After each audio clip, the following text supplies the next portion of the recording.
I saw some SA flags about we got our second home for you. Crew, so it's, I'm sure it's not going to be an early night. Maybe skip track walk in Ludenville. See you.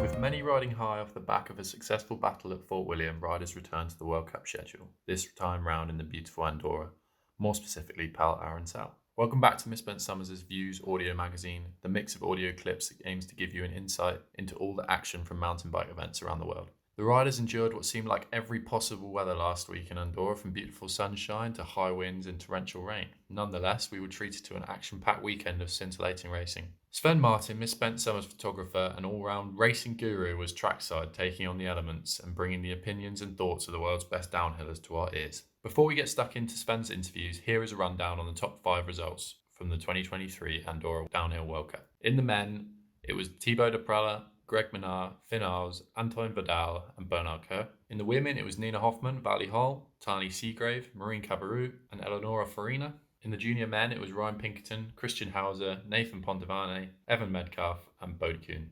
And in the junior women, it was Aris van Leuven, Valentina Roa Sanchez, Lisa Bellardo, Emma Aiton and Sacha Mills. Yet another great weekend of racing in both the junior and elite categories. First up with Sven is Nina Hoffmann, who put on quite the show in Andorra, taking her first win of the season. It's safe to say she had a very big smile on her face. Here's Nina. Take the second place. I'd rather take a win. Yeah, Nina, we spoke just like, you would have been like, yeah. Yeah. We just saying that being polite because Vali was right next to you? No, to be honest, I would have taken the second place. I would have been happy with that because my season wasn't that great and the second place would have been the best so far. And yeah. I had not the feeling that I can beat Vali. I felt like I can ride fast but not be able to beat her. But the expression is, if you're like second, yeah, you like try harder. Like Avis and budget rental cars, when you're like number 2, yeah, you try harder. So you knew you had to give it, and Vali maybe had to protect it. So it's a different way to approach a race run. Yeah, maybe Vali was like seen a little bit in a safe space with the 4 seconds gap in the quali run. And I, to be honest, I was in a really bad headspace when I went up for my run. For a race run now? Yeah, I was tired, down, was like, oh, can we not just take the quali results? I'm happy with them. Oh, wow. Honestly, and then I had to put some good tunes on to get the mood back up. What were the good tunes that changed your mindset? Different stuff. Different stuff. Mainly actually quite calm stuff, which just like emotional stuff. Emotional? Yeah, and I was like standing in the wind, listening to the music, feeling the breeze. And then at what point did you know you were on an attacking run? Because you had a good top split right from the go. It felt like a good run, but still when I was in the finish, I thought I'm going to still be second. Like it was a good run, but Vali's going to beat me.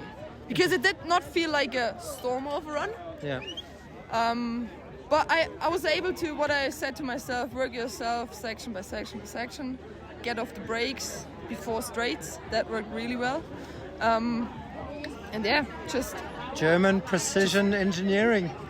That was how it was actually. Yeah. Just work in every piece of track, put it together and then enjoy it from every bit. Like every bit that got good, I got in a better mood and I'm enjoying it more. The further I got down, the more I enjoyed the run because I thought it's actually not a bad run right now. Sick. So yeah. Good weekend. Stoked, so stoked. Finally I could show what I'm capable of. Now maybe more fire for small wins the rest of the season? Let's see. That's on. Maybe this momentum will carry on to this weekend's race in Ludenville. Thibaut Daprela hadn't been on top of the podium for some time, but everyone knew that it was only a matter of time before the Frenchman would be back on top again. Here is Thibaut with Sven. Salut. Hey, how are you? Tell me, big smile. Yeah. But you're not you chilled. There's a race in a few days. Exactly. I know there is. How many? No, 0. None. I drink nothing. No, not even one Just beer. on the podium, what you see, nothing else. That's it. Because I need to race. Now you're hungry, next year, and you made some points. Yeah, I made some points, and I want to continue on this way, so I need to stay focused. It's you got the team. You got big shoes to fill. Pom Pom and Amaury, and you've done a good job this weekend and in Andorra. Yeah, I'm really stoked for the team. I'm more stoked for all the team, the work they did for me, than for myself because we really work hard on the bike, on me, and on a lot of aspects. So I'm really stoked on that, and I'm really proud of what we done. And this week was very good and I was riding well. Just yesterday a bit messy on the quali run, but in the end, like sometimes that helps when you race today. Yeah, exactly. Apparently, so yeah, I'm stoked. But I did a very good run and it's good confidence for the rest of the season. And this is like a home race, but Ludenville, another French race, and Leger, another French race. Yeah, exactly. So like the momentum is building, huh? Yeah, for sure. We will see Ludenville with the track. Never been there, but we will see Leger is a very good track, and I loved it. So looking forward for the next 2 races, and I hope I can do the same. Are you and Amaury close? Did he give you? Did he say anything? Maybe him being at this race, that maybe like you listened or thought about, or like was he of help this weekend? Yeah, for sure, it helps a bit. I think it's a bit strange for him to be on this side of the team, but I think he will help me more the next few races. But he already says some good words, and I think for the next race he will even help me more because we know well each other, and I think he can help me a lot and make the team have good results. Where are you in the points now? I think I'm third, so and very close to Jackson. I heard points are tight. Yeah, so it's very good. It's where I want to be, and I hope I will keep that till the end and fight for the title. All right, stay off the pasties. Yes, for sure. See you in a few days. Don't worry for that. Thank you. Okay. See you soon. Merci. There are a few people on the World Cup circuit who attack a track quite like Thibaut. Every time he is on track, you know it's going to be electric. Sven now chats with Ryan Pinkerton, who took his first ever junior win in Andorra. He's a big talent and cannot wait to see how his career pans out. Ryan. Yeah. Coming from Laguna Beach myself and seeing the conditions this week and seeing your form this last few months, you pretty much been happy with the course, huh? Yeah, this track was so fun, like super loose, and it's not exactly what I ride like right by my house, but in Big Bear it's like the same exact dirt. It is. It's that fluff, huh? Yeah, it's just like super deep and like almost you just use it to slow down, not your brakes. So best result. Must have felt good after not being able to race Worlds after qualifying first. Yeah, it definitely felt good to bounce back from that, kind of get it out of my head. And bounce back. You chose that. Literally, you bounce back. Yeah. Because you bounced off the ground, right? Yeah. And Lopes must be proud of you. Yeah, he's super proud. We talked yesterday, and he's stoked. Yeah. He spotted you early age. How long have you been riding and getting tips from Lopes? My dad just kind of contacted him, like, I think when I was, like, 13, and then we've been, like, riding ever since. Yeah. So was he like, what took you so long? Because I know Lopes is, like, pretty demanding kind of guy. No, he knew like that I could do it. Just like I had to put it all together, and right before this trip, I was like, okay, it's time to win, and this race I did. And I was going to say, what are you doing differently? Because I guess as you juniors mature, your second year, you're making better decisions. It's not just about the riding. Yeah, early in the season, I was riding a little bit timid and not going as hard as I can. And then the last couple of rounds, I've kind of decided that. Well, actually, Lopes messaged me is like, okay, no more holding back, and so that's what I've been kind of just going as fast as I can now. So is that a mental thing, or is it also getting the bike set up alongside with it dialed and you feel confident? The bike has been perfect. It's all mental. Like okay. I just had to like stop thinking. Stop thinking, go fast. Yeah. That's almost like first year junior, but it's working in second year junior too. All right, dude. Well, congrats on that Thank win. You. And where are you in the series? Second. Okay, a couple more races. We got still big half the season. All right, man. If you were racing today, would you want to race or not? I think I want to race. Yeah, everyone wants to race. Yeah. Good answer. Sweet. Could Ryan be back on top this weekend? We'll just have to wait and see, I suppose. The GOAT strikes again. Greg Minnaar claims his 85th elite podium in Andorra by finishing second, having laid down a silky smooth run. Here's Greg. Greg, talk us through that. I mean, you've had bad luck this year with some mechanicals and other shit just going wrong at the wrong time. But but I had some good luck. Oh, you've had some good luck. Yeah. Take the good and the bad. I mean, on the 20 years of racing, I've been caught out in the rain a lot of times. But you didn't have a shit. You had a fucking smoking run. Yeah, no, it was cool. No. I was stoked. I mean, to have Finn and Daprela on either side of me is, I knew I had a good run. And it was solid, it was smooth. There wasn't anywhere where I like pushed it too hard. I felt like I had a good pace, and we just slowed everything down a little bit into that final. So in the beginning I was a bit apprehensive of how it was going to handle. And then once I got the rhythm going, I just tried to keep building on it. So you had the rhythm. You showed your speed on a couple of sections that with long, fast straightaways, and then you pop over and you got to send it real far. You were like the only one that was kind of clearing all those little root balls and landing way further just without trying. Yeah, I had a lot of fun. I must say this week was a lot of fun. I enjoyed the ride. This morning my bike I felt was like a little bit too fast, and I was like popping on stuff, and like hard, or you were just going fast? No, the way Tom had set it up was we were going fast, but I didn't think I could handle it, and I'm probably a little bit insecure in my riding because I've been for so long with no good results. So I said to him, let's slow this puppy down and let's go back to like old school where I ride the bike harder rather than the bike going fast. And that's what you did for final? Yeah. So I think I would have had moments of brilliance on the faster bike, but I was more consistent. So I'm really stoked where we ended up today. It was a good building week, and we adjusted the suspension right into that final. So it was cool. We had made so many big changes this week. It was really good. And nice to go in the back half of the season, maybe with now it's like, well, now let me keep chasing the podium. I wanted for sure. I felt like I had pace. Like, in practice through sections, I feel like you're top 5 in time training. You were top 5. Then my quali, I was disappointed because I made 2 really stupid mistakes. But then I couldn't handle the bike down the bottom.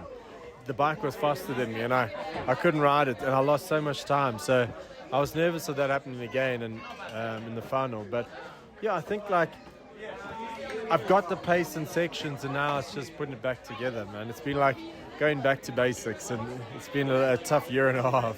Now, one controversial question. Yeah. In Lords, when you boys debuted the new 29-inch V10s, you boys were almost set for like 3 wins. You know what I mean? Yeah. And they could have moved the race forward. There was so much time in the schedule to move it forward, and they didn't, and they were stuck by their old schedule. This organization worked hard, found gaps where they could. I mean, for you guys, how did you guys see it from your side? The race went on, and geez, I think they did really well. Yeah. I mean, they're up against weather reports and winds picking up, and I think all in all, it ended up being pretty good. They chose a good window. They wanted to put the race on. They chose a great window for you. Oh yeah, I've also chosen some bad windows. Trust me. Yeah. But yeah, I think they did a really good job of trying to get things going. I mean, it was risky. I mean, we had Josep, the MD of Gran Valera, the resort, just saying, hey guys, don't crash. Because if we crash, we can't get a helicopter up here. And he was just joking, but that's the extremes they were going to. They absolutely wanted it as safe as possible, which we have to work with. I mean, they wanted it safe and they wanted a window to race, and I think they did a good job. That closed road gap looked way more difficult and impressive than just sending a road gap. Yeah, a few of us were chained up top. I think it probably would be better to keep the road gap. Yeah. It is what it is. All right, well, enjoy the win, and I know you will, even though we have a race in a few days' time. No, we've got a big crew here. I saw some SA flags about. Yeah, we got our second home for you. Crew, so it's, I'm sure it's not going to be an early night. Maybe skip track walking in Ludenville. See you later. Sven now talks with Greg's race mechanic Tom Duncan, the man behind the second fastest bike of the weekend. Tom, you're usually quite a serious man, a few words, but that's not a bad way to start your mid-season job, eh? No, caught me by surprise, I've got to say. Everything. Yeah. I mean, we felt a bit off the back all week because came in late playing catch up, but just tried to get him in a sort of comfortable, familiar, happy place. And part of that's bike and part of that's just aura. Yeah, I just think it's a bit of everything, isn't it? If you feel happy on your bike, then you'll go quick, won't you? And got a bit lucky with the weather, but he would have still been on for a good result regardless. He rode. We saw how he rode, so yeah, exactly. The pace was good, wasn't it? So podium's a pretty good bonus, really, and it was pretty close, really, wasn't it? I was about to say, when you get he's got to be ecstatic for podium, but then it's like when Bernard got second by a ball here, it's like. What was the gap? I think it was 0.2. Okay, yeah, it's not much, is it? It's not much, yeah. Should have cleaned those hubs out a bit better. Oh, yeah, should have done the World Champs job on it. Next week. Sadly, still no racing for Amaury Pierron, but he was trackside cheering on his teammates at the Commencal team's home race. Amaury, good to see you in Andorra. It's got to be like bittersweet for you to be here because now you see all the friendly faces again, but also like always difficult to be at a race or not racing.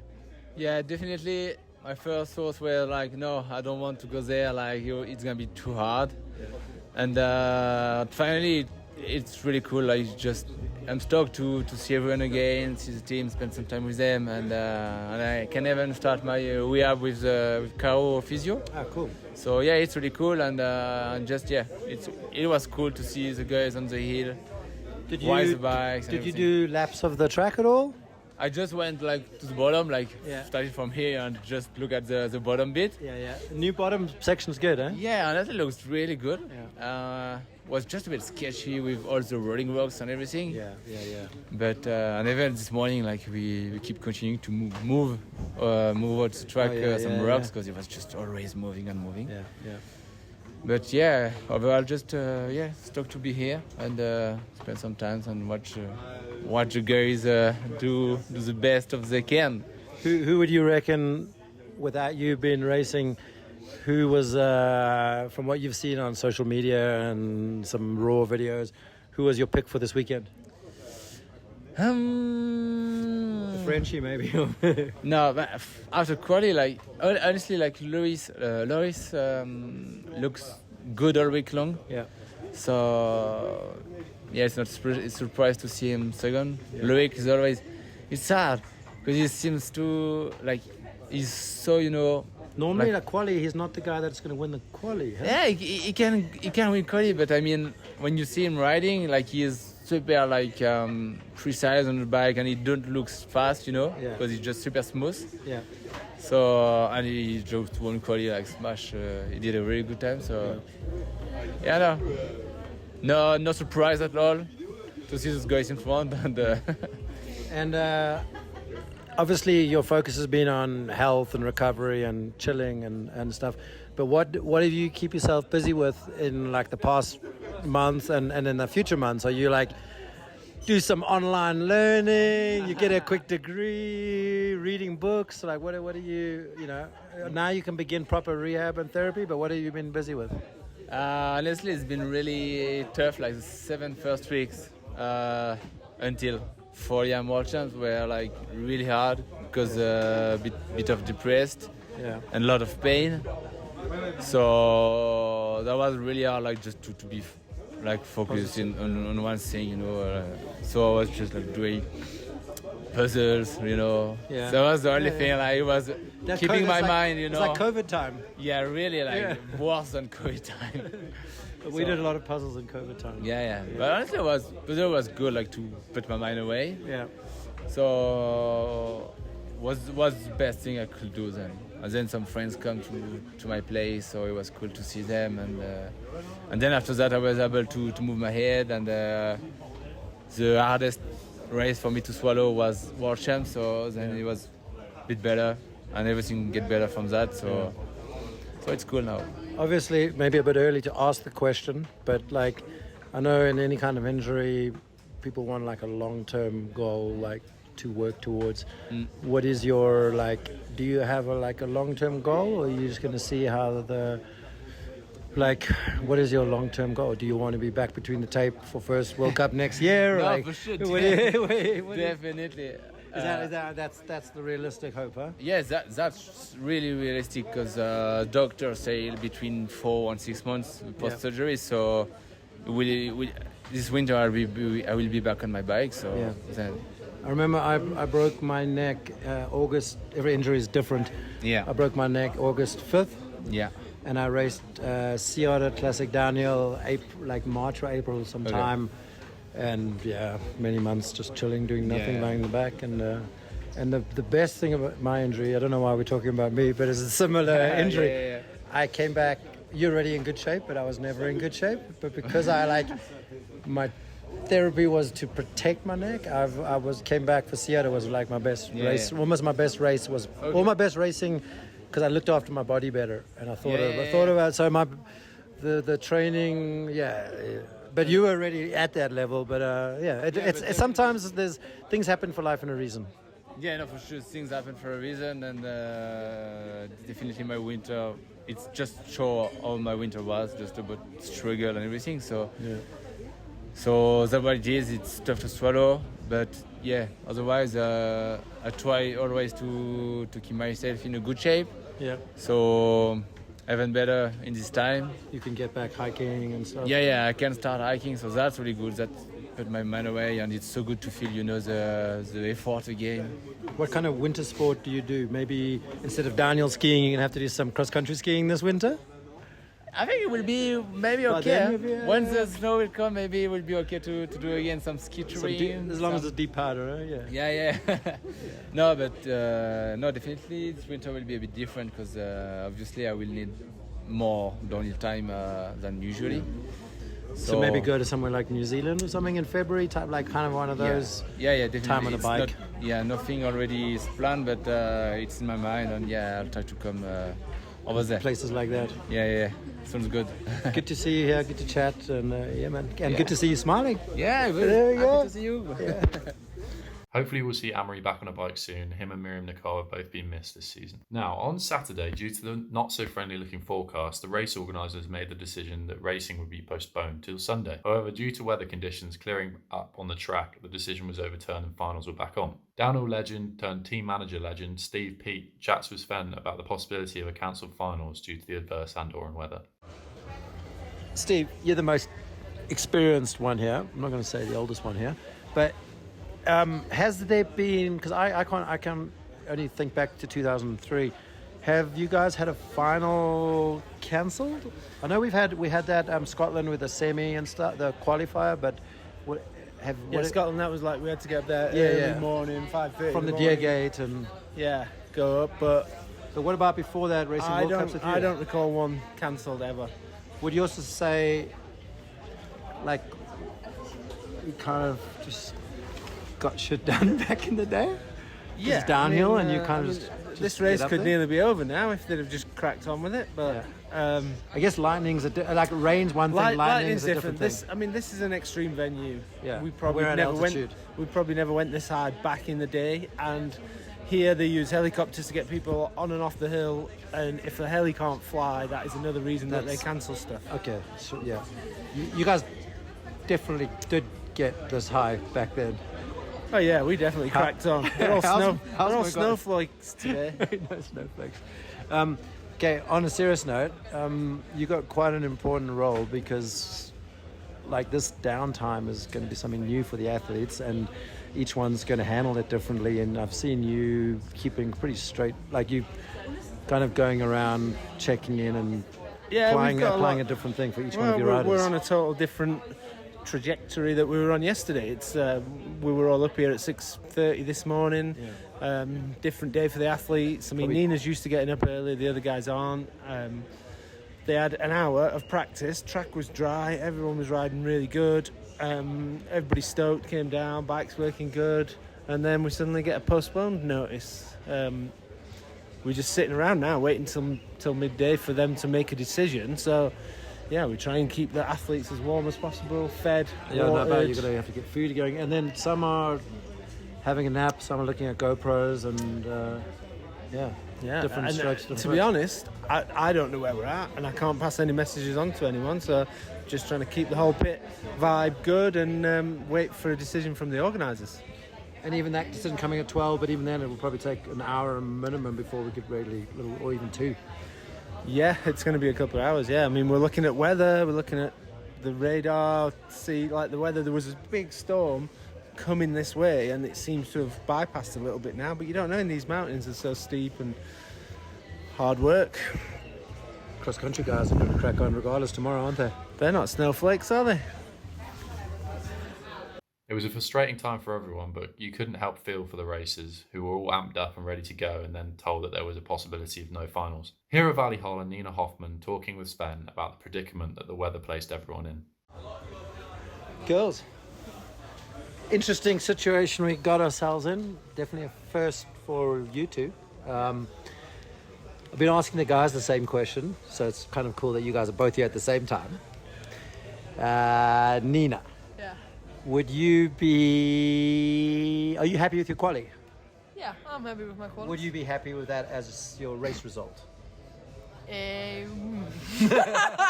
For context, if you're listening, you can hear Vali laughing right here.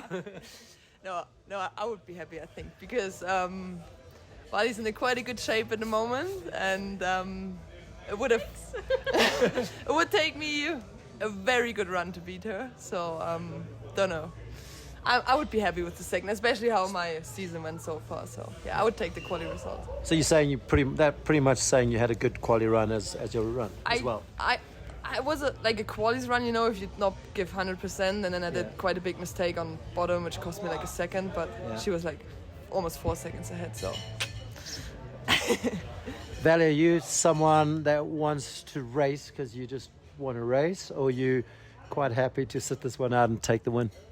It's a hard one, especially with it's not really stressful, but it's kind of stressful because everyone is just talking about the wind, the jump being sketchy. All the girls are a bit I wouldn't say overreacting, but they're really stressing themselves and thinking way too much about that one jump, and it's not cool because you can feel how stressed they are. Yeah.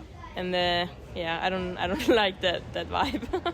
I think what everyone forgets, it's like the regular racing is going to be greasy, and like all the in-between bits in the woods, that's going to probably be what decides the race, none of the big stuff up top. Yeah, exactly. I mean, we practiced the whole week in the dust and the dry, and then one race run is going to be in the mud. I think that would be actually funny because everyone is going to struggle and everyone is going to be it's basically a new track, new race. Yeah, exactly. So that would be a fun race, but it's not. I don't know. It's weird. I've never been in that position. I guess it's not worth the risk is the best way to put it. Well, I don't know what the risk is. At the end, we are downhill racers and we always have to ride in the mud. I mean, look at snowshoe last year. I think that was way more dangerous than riding this track in the wet. Yeah, but true. I mean, with thunderstorm and wind, for sure, if you can avoid it. But at the end of the day, it's an outdoor sport, and it's kind of hard for me to say because Leogang, for example, the jumps, that one was sketchy always, and I broke myself and many other people, but nobody took it in consideration. And it's a hard one. I don't want to take any position. I'm just happy that apparently Kami is not too broken or broken, so it's good. So at the end of this weekend, the only true heroes are going to be the cross-country riders because they probably most definitely won't have anything cancelled at 5 degrees tomorrow morning. Well, choose your sport wisely. Great one, thanks, girls. That was good. These kinds of sporadic schedule changes would have been a huge mental battle for many Andorra. Here's Sven talks with Alan Milway about how these kinds of changes can affect a racer's mindset. Alan, you're the perfect person to speak to. Physiologically and mentally, what would you say riders should be doing right now between this 9 and 12 o'clock waiting period? Yeah, it's really tricky because if I'm honest, I think we're almost preparing for them to suddenly go, it's go time.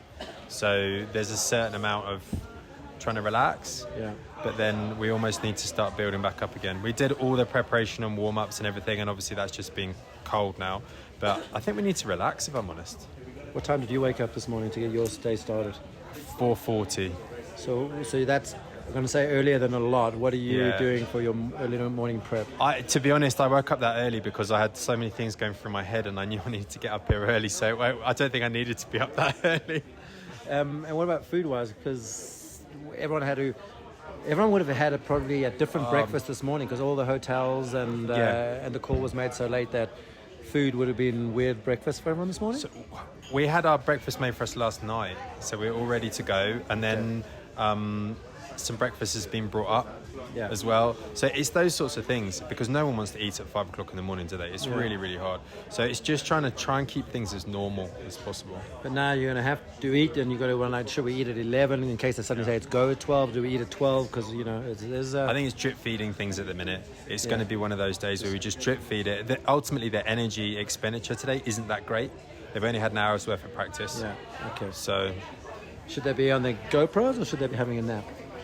I think they should be chilling out. And the problem is that in the pits are a bit like a fishbowl in these conditions. There's a lot of people in them. Everyone's getting caught out, keeping them busy. Yeah. And I know some of the boys have just disappeared off, got a cup of tea, and they're just putting their feet up.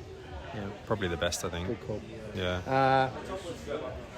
Yeah, that's it. That's all we need. We are now officially halfway through the Downhill World Cup season with 4 races to go. Who is your money on to take it all? It's an extremely tricky one to call this season. There's far too much talent in all the categories. A big thank you as always to Sven Martin, who gives us all a window into the happenings at these amazing events. Check out his photographer page on misspentsummers.com if you like what he does. It's now 2 weekends back to back in France for the next 2 Downhill World Cup races, as well as the penultimate round of the EDR in Loudenvielle. We've got a lot of racing still left this year and I cannot wait. After that, the circus heads to Léger. After Loudenvielle, the circus heads to Léger, where we'll be hosting a photo exhibition and pop-up store type thing with our friends at Downpine Podcast and Santa Cruz Bikes. If you're heading to Léger, come and say hi. We'll be taking over a shop, centre of town. Anyways, time to thank some people. First off, we need to thank any of you that have made it through this episode of our audio zine.